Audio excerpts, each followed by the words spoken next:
এরকম American style grilled chicken sandwich খেতে চান?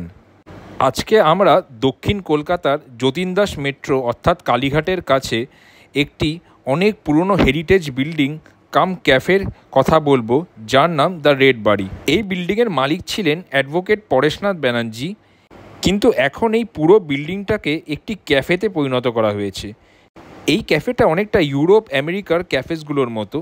এখানে cold coffee, cappuccino, burger, sandwich এবং আরও অনেক রকম কন্টিনেন্টাল ফুড পাওয়া যায়। বাড়ির ভেতরের আর্কিটেকচারটা খুবই পুরনো, ইনফ্যাক্ট এটাকে রিডিজাইন করে রিমডেল করা হয়েছে, কোনো কিছু চেঞ্জ করা হয়নি। ভেতরে সুন্দর দুখানা রুম, বসার জায়গা।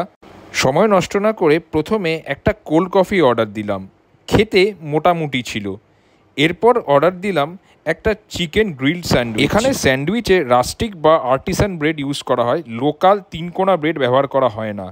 স্যান্ডউইচের ভেতরে স্পিনাচ, টমেটো, চিজ এবং চিকেনের একটা বড় গ্রিলড প্যাটি ছিল। খেতে আমার সত্যি দারুণ লেগেছে।